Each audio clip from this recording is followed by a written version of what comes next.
नमस्कार दोस्तों, कैसे हैं आप लोग। मैं सूरज चौधरी आप सभी का स्टडी IQ PCS चैनल पर हार्दिक स्वागत करता हूं। हम लोग कंटिन्यू कर रहे हैं अपनी एक सीरीज जिसको आप बुक बैंक के नाम से भी जानते हैं, यानी कि 10,000 इंपॉर्टेंट क्वेश्चंस, और वो भी उन पुस्तकों से जिनका कंटेंट आपको ढूंढने से भी नहीं मिलता है। तो हम लोग इंडियन पॉलिटी में पढ़ रहे हैं सुभाष कश्यप, और उसमें एक चैप्टर हम कवर कर चुके हैं, और चैप्टर 2 के अंदर भी 2 पार्ट्स में हम लोग MCQs को कवर कर चुके हैं। अब है इसी चैप्टर का, यानी कि सेकेंड चैप्टर का ही आज है हमारा तीसरा पार्ट। चलिए शुरुआत करते हैं हम लोग अपने तीसरे पार्ट के पहले क्वेश्चन की। क्या कहता है क्वेश्चन? कहता है कि केंद्र में द्वैध शासन इनमें से किसके द्वारा प्रस्तावित किया गया था। जो डायरकी हम पढ़ते हैं वह डायरकी यानी कि ड्यूअल गवर्नमेंट केंद्र में किसने प्रपोज की थी, यानी कब प्रपोज की गई थी। सबसे पहला कहता है संवैधानिक सुधारों को लेकर के एक श्वेत पत्र आया था 1933 में, उसके द्वारा, साइमन कमीशन के द्वारा, भारत सरकार अधिनियम 1919 के द्वारा, या फिर भारत सरकार अधिनियम 1935 के द्वारा। किसके द्वारा? केंद्र के अंदर द्वैध शासन को प्रपोज किया गया था। देखिए, जब हम डायरकी की बात करते हैं तो ये जो पूरा कंसेप्ट है 1919 के एक्ट के द्वारा आया था। लेकिन वहां पर एक बात हम जानते हैं, मैंने आपको लास्ट क्लास में बताया था कि वह द्वैध शासन प्रांत के संदर्भ में था, यानी कि प्रोविंसेस के संदर्भ में था, और उसमें विषयों को 2 जगह बांटा गया था। सब्जेक्ट्स 2 जगह थे, एक थे रिजर्व्ड सब्जेक्ट्स, दूसरे थे ट्रांसफर्ड सब्जेक्ट। ट्रांसफर्ड सब्जेक्ट वो थे जहां पर राज्यों के राज्यपाल अपने मंत्री जो वहां का मिनिस्टर्स हैं उन मंत्रियों से पूछ करके काम करेंगे, लेकिन रिजर्व्ड सब्जेक्ट्स पर गवर्नर साहब स्वयं काम करेंगे। ये था प्रांत के संदर्भ में, जो कि गवर्नमेंट ऑफ इंडिया एक्ट 1919 के द्वारा लाया गया था। अब जब इस पूरे अधिनियम को लेकर के विचार करने की बात आई, प्रावधान इसका यह था कि 10 साल के बाद इस पूरे अधिनियम को विचार किया जाएगा कि नया संविधान ढंग से काम कर पा रहा है या नहीं कर पा रहा है, भारतीयों की आकांक्षाओं को पूरा कर रहा है या नहीं कर रहा है। तो 10 वर्ष होने थे 1929 में, लेकिन 1927 में ही साइमन कमीशन को अपॉइंट कर दिया गया था। जब ये साइमन कमीशन आया तो इसको लेकर के भारत के अंदर विरोध हुआ। विरोध करते हुए कहा कि भाई देखो, यहाँ पर कोई भारतीय आपने इस कमीशन के अंदर नहीं रहा है, तो हम इसको क्या करते हैं, अपन इसको रिजेक्ट करते हैं। तो जहां जहां पर ये गया उसका विरोध किया गया। अब जब इसका विरोध किया तो भारतीय नेताओं को संतुष्ट करने के लिए उस समय अंग्रेजों ने 3 गोल मेज सम्मेलन, जिनको आप 3 राउंड टेबल कॉन्फ्रेंस के नाम से जानते हैं, ये ऑर्गेनाइज किए, और उसके बाद एक व्हाइट पेपर जो है वो प्रोड्यूस किया गया। और ये जो व्हाइट पेपर था उसी के अंदर प्रावधान था कि भाई देखो, ऐसा है कि जो केंद्र के अंदर, राज्यों के अंदर डायरकी इसको तो अपन समाप्त करें, लेकिन केंद्र के अंदर डायरकी लेकर के आनी है। तो ये किसके द्वारा प्रपोज किया गया था? ये प्रपोज किया गया था white paper on constitutional reforms 1933। तो करेक्ट आंसर यहाँ पर क्या बन जाएगा? ए इज द करेक्ट आंसर। चलते हैं अपने अगले प्रश्न की तरफ। अगला प्रश्न क्या कहता है? अगला प्रश्न कहता है निम्नलिखित में से कौन सा भारत सरकार अधिनियम 1935 के बारे में सही नहीं है। गवर्नमेंट ऑफ इंडिया एक्ट 1935 के बारे में 4 स्टेटमेंट यहां पर दी गई है। पूछ रहा है कि इनमें से कौन सी स्टेटमेंट सही नहीं होती है। देखिए, गवर्नमेंट ऑफ इंडिया एक्ट के अंदर अभी जिस आयोग की मैंने बात की, जो व्हाइट पेपर की बात की, जो कि प्रोड्यूस किया गया था, इसी के आधार पर नए प्रावधान लाए गए। यानी कि जो गवर्नमेंट ऑफ इंडिया एक्ट 1919 के अंदर खामियां रह गई थी, जैसे कि एक खामी सबसे बड़ी ये थी कि भारतीयों की लगातार मांग ये थी कि आप एक काम कीजिए, हमको डोमिनियन का स्टेटस दे दीजिए, लेकिन वो तो नहीं था। लेकिन ब्रिटेन का पार्लियामेंट बार बार ये कह रहा था कि हम आपको एक रेस्पॉन्सिबल गवर्नमेंट देंगे। ये वायदे बार बार हो रहे थे। तो गवर्नमेंट ऑफ इंडिया एक्ट 1919 जब आया तो उसके द्वारा रेस्पॉन्सिबल गवर्नमेंट नहीं मिली। स्पेशली प्रांतों की बात करें तो प्रांतों के अंदर चल क्या रहा था, भाई सारा का सारा सिस्टम कहने के लिए आप कुछ नया लेकर के आए, लेकिन ग्राउंड पर वही था। पूरा का पूरा सिस्टम यूनिटरी तौर पर काम कर रहा था। यूनिटरी तौर पर काम कैसे कर रहा है? ज्यादातर मामलों में शक्ति किसके पास थी? अपने गवर्नर के पास थी, और वो केंद्र के हिसाब से काम करते थे। तो रेस्पॉन्सिबल गवर्नमेंट का जो कंसेप्ट था वो मिसिंग था। अब इसी को इनकॉर्पोरेट किया गया था गवर्नमेंट ऑफ इंडिया 1935 में। ये कहा गया कि भाई देखो, ऐसा है, रेस्पॉन्सिबल अपन गवर्नमेंट लेकर के आएंगे। तो वहां पर फेडरेशन का सपना सजाया गया, और फेडरेशन का सपना सजाते हुए क्या कहा गया, भाई ऐसा रहेगा कि इस फेडरेशन के अंदर यूनिट्स बना दो। यूनिट्स कैसे बना देंगे? एक तरफ फेडरल गवर्नमेंट रहेगी, केंद्र की सरकार रहेगी, फिर राज्य रहेंगे, और राज्यों के साथ साथ प्रिंसली स्टेट्स भी रहेंगे, रजवाड़े भी रहेंगे। हालांकि बाद में ये जो पूरा का पूरा सिद्धांत है ये काम नहीं आया। कभी इम्प्लीमेंट नहीं हो पाया। क्यों? क्योंकि रजवाड़ों के लिए शर्त थी कि 50% रजवाड़े इसको ज्वाइन करेंगे तभी ये इम्प्लीमेंट हो पाएगा। वो दिन कभी आया नहीं, तो फेडरेशन कभी बन नहीं पाया। बात समझ में आती है? अब देख लेते हैं यहाँ पर क्या क्या जो कंसेप्ट पॉइंट है वो इसके बारे में सही नहीं। सबसे पहले क्या कहता है, पहली बार प्रांतों को अलग कानूनी संस्था यानी कि एक अपने आप में सेपरेट लीगल एंटिटी के तौर पर मान्यता मिलती है। बिल्कुल सही है। फेडरेशन आता है तो पहली बार माना गया कि इनकी भी अपनी एक लीगल एंटिटी है, आइडेंटिटी है। ठीक है जी, तो पहली स्टेटमेंट बिल्कुल सही है। चलते हैं सेकंड स्टेटमेंट की तरफ। कहता है भारत से वर्मा को अलग कर दिया गया। बिल्कुल किया गया। और भारत के अंदर 2 नए राज्य ओडिशा और साथ में जो है सिंध नए प्रांत बने थे गवर्नमेंट ऑफ इंडिया 1935 के द्वारा ही। अब चलते हैं चौथी स्टेटमेंट क्या कहती है। चौथी स्टेटमेंट कहती है कि भाई इसमें चीफ कमिश्नर प्रोविंसेस, जो मुख्य आयुक्त के प्रांत थे, उनका कोई प्रावधान नहीं था। भाई ये मुख्य आयुक्त के प्रांत थी, आज के टाइम पर आप क्या कहते हैं इनको, यही कंसेप्ट बाद में जाकर के यूनियन टेरिटरी का कंसेप्ट बन जाता है। तो ये तो होगा ही होगा, तब भी था आज भी है। तो ये स्टेटमेंट जो है इसमें गलत हो जाती है। तो करेक्ट आंसर इसमें क्या है कि statement number D is a wrong statement. चलते हैं अपने नेक्स्ट क्वेश्चन की तरफ। क्या कहता है, इनमें से कौन सा कथन सही नहीं है। कहता है 1937 के अंदर जब चुनाव हुए तो उन प्रांतीय चुनावों में कांग्रेस ने सभी प्रांतों के अंदर बहुमत प्राप्त कर लिया। 1937 के अंदर जब चुनाव हुए तो उसमें कांग्रेस ने सभी प्रांतों के अंदर बहुमत प्राप्त किया, पहली स्टेटमेंट। दूसरी स्टेटमेंट कहती है कि भारत सरकार अधिनियम 1935 के कार्यान्वयन के बाद भारतीय नेताओं की कुशाग्रता और प्रशासनिक क्षमताओं से अंग्रेज हैरान थे। गवर्नमेंट ऑफ इंडिया 1935 के बाद चुनाव होते हैं। चुनाव के बाद राज्यों के अंदर नए मंत्री परिषद बनते हैं, जैसे कि जी पंत उत्तर प्रदेश के अंदर पद संभालते हैं।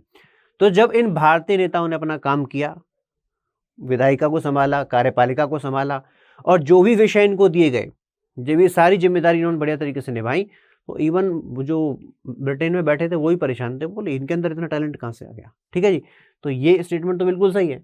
अब चलते कि 1940 में मुस्लिम लीग ने पाकिस्तान प्रस्ताव पारित किया। यही बात सही है कि पहली बार मुस्लिम लीग ने 1940 में पाकिस्तान बनाने की जो प्रस्ताव था इसको पारित कर दिया गया।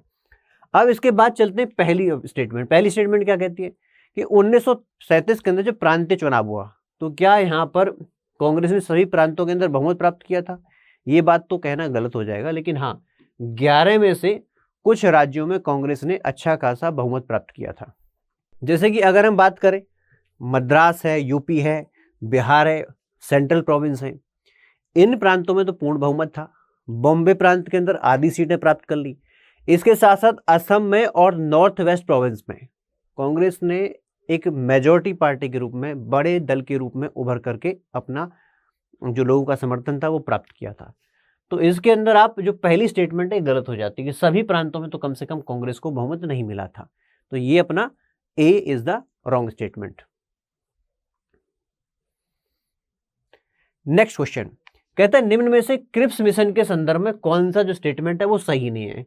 क्रिप्स मिशन के बारे में क्या इसमें से सही नहीं है। सबसे पहला कहता है कि इसकी चेयरमैनशिप किसके पास थी, स्टैफर्ड क्रिप्स के पास थी।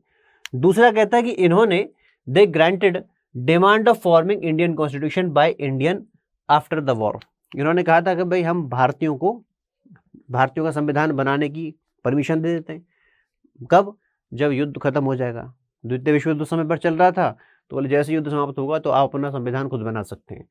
तीसरा कहता है कि इस पूरे प्रावधान में ये मैंडेटरी था प्रांतों के लिए कि वो नए संविधान से जुड़ेंगे, यानी कि नए संविधान जब आएगा तो प्रांत उस संविधान को फॉलो करेंगे, उससे बाहर नहीं जाएंगे, फेडरेशन या यूनियन से बाहर नहीं जाएंगे, ज्वाइंट रहेंगे। उसके बाद कहता है गांधी जी ने इसका विरोध किया, विरोध करते हुए कहा कि ये तो एक पोस्ट डेटेड चेक है, हम इस पर विश्वास नहीं करते। यही हुआ था जी कब? जब वर्ल्ड वॉर 1 था, तो उस समय अंग्रेजों ने हमको बहुत बहलाया था कि हम आपकी बातों को मानेंगे। लेकिन जब सेकेंड वर्ल्ड वॉर हुआ तो हम लोगों ने बिल्कुल ध्यान से काम किया। जैसे कि 1935 में जिन जिन प्रांतों में कांग्रेस की सरकारें बनी, वहाँ पर एक चीज़ देखने को मिली कि जब सेकेंड वर्ल्ड वॉर शुरू हुआ तो ब्रिटेन के अंदर बैठी हुई सरकार ने बिना भारतीय नेताओं से पूछे, बिना लीडर्स से कंसल्ट किए हमको उस युद्ध के अंदर झोंक दिया कि भारत भी उस युद्ध के अंदर शामिल है। इस बात का हमने विरोध किया, और विरोध में आकर के हमारे यहाँ पर जो मिनिस्टर्स थी उन्होंने जाकर के रिज़ाइन कर दिया। जैसे कि अब उत्तर प्रदेश की बात करें तो जी पंत ने रिज़ाइन कर दिया। फिर बाद में पूरे असेंबली के प्रावधान को सस्पेंड कर दिया गया था कुछ समय के लिए। तो जैसे ही ये पूरा मामला आगे चलता है तो यहाँ पर लीडर्स ने कहा कि भाई बाद की बात नहीं, अभी की बात करो। तो गांधी जी ने इसको पोस्ट डेटेड चेक भी कहा था। अब इसमें से क्या जो है वो गलत है? देखिए यहाँ पर ये जो तीसरा प्रावधान है जहाँ पर ये कहा गया है कि भाई जब भी नई स्कीम आएगी उस नई स्कीम के अंदर प्रांत जुड़ करके रहेंगे, तो इसीलिए ये सही नहीं था, यानी कि स्टेटमेंट अपनी जो है वो गलत हो जाती है। अब इसका कांग्रेस पार्टी ने विरोध किया। क्यों विरोध किया? कि यहाँ पर तोड़ने वाली बात थी, देश को तोड़ने वाली बात हो गई थी। और मुस्लिम लीग ने इसलिए इसका विरोध किया क्योंकि पाकिस्तान की जो उनकी मांग थी कि धर्म के आधार पर पाकिस्तान बनेगा, उसको खारिज कर दिया गया था। तो ये इसका गलत स्टेटमेंट हो जाता है। अब चलते हैं इसके बाद अपने नेक्स्ट क्वेश्चन की तरफ।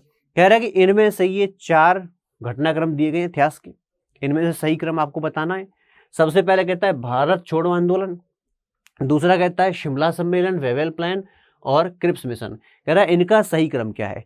देखिए जब क्रिप्स मिशन भारत आता है, ठीक है, तो उसके बाद जिसकी जो विफलता थी उस ये कब होता है? 1942 में।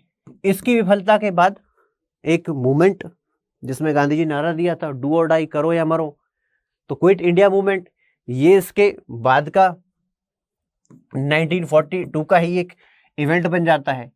तो 4, उसके बाद 3, अब इसके बाद आता है अपना, माफ कीजिएगा, ये हो गया अपना 4 और 1, क्रिप्स मिशन के बाद भारत छोड़ो, ठीक है जी। अब इसके बाद आता है वेवेल योजना, वेवेल प्लान। वेवेल प्लान में क्या था कि भाई हम जो भारतीयों की जो कार्यपालिका भारत में काम कर रही है, इसमें भारतीयों को शामिल कर दिया जाए। वॉइस रॉय तो इंग्लिश रहेंगे, बाकी जितने भी सदस्य हैं वो भारतीय बना दिए जाएंगे, यानी कि भारतीयों को उसमें शामिल किया जाएगा। तो वेवेल प्लान आता है, तो ये अपना 3। उसके बाद शिमला समझौता फेल हो गया था। उसका कारण क्या था? उसका कारण था कांग्रेस विरोध कर रही थी कि धर्म के आधार पर मत बांटो, और मुस्लिम लीग कहती थी धर्म के आधार पर बांटो, आप पाकिस्तान हमको दो। तो कुल मिलाकर के करेक्ट इसमें सीक्वेंस क्या बनता है? B is the correct sequence, 4, 1, 3, 2। चलते हैं अपने अगले प्रश्न की तरफ। क्या कहता है कि कैबिनेट मिशन से जुड़ा हुआ इनमें से कौन सा कथन जो है वो सत्य नहीं है? कैबिनेट मिशन आपको पता है भारत आया और जो संविधान की मॉडलिटीज थी उन पर काम करने के लिए भारत पहुंचा, जिसके अंदर 3 सदस्य थे। कौन कौन थे? आप कमेंट बॉक्स में लिखेंगे कि कैबिनेट मिशन के अंदर जो सदस्य थे वो कौन कौन से थे, पहला क्वेश्चन। दूसरा, आप मुझे ये भी बताएंगे कि किस तारीख को ये भारत आया था, ठीक है जी। चलिए, अब इसके संदर्भ में कुछ बातें कही गई हैं। जैसे सबसे पहले क्या कहा गया कि इन्होंने पाकिस्तान की मांग को खारिज कर दिया था, बिल्कुल सही है। पाकिस्तान की मांग को इन्होंने बिल्कुल खारिज कर दिया था, बोले ऐसा कोई कंसेप्ट नहीं होता, धर्म के आधार पर राष्ट्र नहीं होते। ये तो पहला कंसेप्ट आप लेकर के आ रहे हो, इनको तो हर जगह नकारा गया था। दूसरा कहता है कि संघ को अवशिष्ट शक्तियां देने की सिफारिश उन्होंने की थी कि जो रेजिडुअरी पार्ट्स होती हैं। देखिए आज के टाइम पर जब 7वीं अनुसूची पढ़ते हैं तो मैंने वो कई बार बताया है बाकी क्लासेस में कि एक होती है यूनियन लिस्ट, दूसरी होती है स्टेट लिस्ट, तीसरी होती है कंकरेंट लिस्ट, यानी कि यहाँ पर शक्तियों का विभाजन है। अब कुछ पार्ट्स ऐसी होती हैं जो इनमें से कहीं नहीं आती, उनको आप कहते हैं रेजिडुअरी पावर्स, यानी कि उस समय पर होती नहीं है। तो ये बची हुई शक्तियां किसके पास जाती हैं? ये आज के टाइम पर केंद्र के पास जाती हैं। लेकिन कैबिनेट मिशन ने यहाँ पर प्रपोज ये किया था कि ये शक्तियां आप किसको दे दीजिए, ये शक्तियां आप राज्य को दीजिए। तो करेक्ट इसमें गलत स्टेटमेंट क्या हो जाती है कि भाई ये यूनियन को दिया जाना चाहिए, ये गलत हो जाता है। बाकी आप देख सकते हैं कि राज्यों को सभी शक्तियां दे दी जाए। कौन सी शक्तियां? जो केंद्र के पास नहीं, उसके अलावा सब शक्तियां राज्य को दे दी जाए। ये प्रपोजल में बिल्कुल सही बात है। अब इनका उद्देश्य क्या था? क्या संविधान बनाना इनका उद्देश्य था? बिल्कुल नहीं। संविधान तो भारतीय बनाएंगे, यही तो मांग बार बार हो रही थी कि हम बिना किसी इंटरफेरेंस के खुद अपना संविधान बनाएंगे। तो उसमें तो इंटरफेयर करना नहीं चाहते थे। इनका मेन मकसद ये था कि जो ये पूरी की पूरी व्यवस्था चल रही है तो उसके लिए एक ऐसा मैकेनिज्म बनाया जाए, एक ऐसा तंत्र बनाया जाए जो सही गति से काम करे और उसका जो मकसद है यानी कि क्या संविधान बनाना वो पूरा हो जाए। तो उसमें बी अपना गलत स्टेटमेंट हो जाता है। तो B is the correct answer, ठीक है। नेक्स्ट क्वेश्चन, ये थोड़ा सा फैक्चुअल क्वेश्चन है। वैसे तो आप देख सकते हैं फैक्चुअल क्वेश्चन को आपको खुद ही अटेम्प्ट करना है, लेकिन एक प्रयास मैंने यहाँ पर किया है, कोशिश की है कि ये भी क्वेश्चन आप अटेम्प्ट करें, क्योंकि ऐसे क्वेश्चन आ जाते हैं भाई, ठीक है। चलिए, तो कहता है कि अंतरिम सरकार के समय पर वित्त मंत्री कौन थे? Interim government. आपको पता है कि स्वतंत्र आजाद भारत होने के बाद से पहले एक इंटरिम गवर्नमेंट बनाया गया था, जिसके अंदर पंडित नेहरू को तो मेन पद दिया गया था, उसके साथ में उनका अपना कैबिनेट बनाया गया था। अब यहाँ पर क्वेश्चन पूछा गया कि उस समय पर वित्त मंत्री कौन थे, लियाकत अली खान, जगजीवन राम, आसफ अली या फिर सरदार बलदेव सिंह। ये चारों पांचों नाम जो है बड़े इंपॉर्टेंट है भाई। देखो तो सरदार बलदेव सिंह की बात करें तो ये उस समय के रक्षा मंत्री हुआ करते थे, डिफेंस मिनिस्टर हुआ करते थे। आसफ अली की बात करें तो ये उस समय के रेलवे मंत्री होते थे, साथ में रेलवे के साथ में यातायात यानी कि ट्रांसपोर्ट मिनिस्टर भी थे।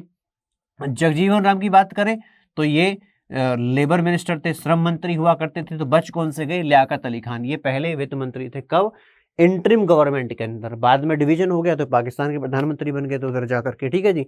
अब आपसे क्वेश्चन और है क्या कि ये बताओ कि पहली जो कैबिनेट बनी थी यानी कि आजाद भारत की कैबिनेट, उसके अंदर हमारे वित्त मंत्री कौन थे। ठीक है, यानी कि पहले बजट कौन लेकर के आया था। ठीक है जी, तो चलिए बताइएगा आप। अब चलते हैं अपने अगले क्वेश्चन की तरफ। अगला क्वेश्चन क्या कहता है, अगला क्वेश्चन कहता है कि अंतरिम सरकार के तहत जो है स्वास्थ्य मंत्री कौन थे, हेल्थ मिनिस्टर कौन थे, क्योंकि यहां से क्वेश्चन इंपॉर्टेंट और निकल करके आता है। देखिए यहां पर आप जान जाएंगे, जैसे बाकी तो अपन पहले क्वेश्चन में देख चुके हैं कौन क्या थे, तो एक ही नाम बच गया जिसको बताया कि स्वास्थ्य मंत्री कौन थे। लेकिन जब आजाद भारत की कैबिनेट बनती है तो वहां पर यह पद एक महिला को जाता है। ठीक है, राजकुमारी अमृत कौर। तो वो नाम भी आपको याद रखना है, कई बार पूछ लिया जाता है। ठीक है, तो ये एक छोटा सा अटेम्प्ट है इंटरिम गवर्नमेंट को कवर करने के लिए। तो इसी के साथ ही आपका जो सुभाष कश्यप का चैप्टर सेकंड है कंप्लीट हो जाता है। ठीक है भाई, चलिए तो अब आगे बढ़ते हैं और इस सेशन को यहीं पर समाप्त करते हैं। आपकी कोई क्वेरी है, आप पूछना चाहते हैं तो ये सोशल मीडिया हैंडल है इधर, आप इससे पूछ सकते हैं। कोई सजेशन आप चाहते हैं देना तो वो भी एक्सेप्ट किया जाएगा, स्वागत है। प्रॉपर फीडबैक आप दीजिए ताकि कुछ आवश्यकता आपके अकॉर्डिंग होगी तो उसको भी पूरा किया जाएगा। चलिए भाई, तो इन्हीं शब्दों के साथ मैं आपसे विदा लेता हूँ, फिर मिलते हैं नेक्स्ट वीडियो में। Thank you so much, bye bye. और चैनल को अगर अभी तक सब्सक्राइब नहीं किया तो सब्सक्राइब कीजिए। धन्यवाद।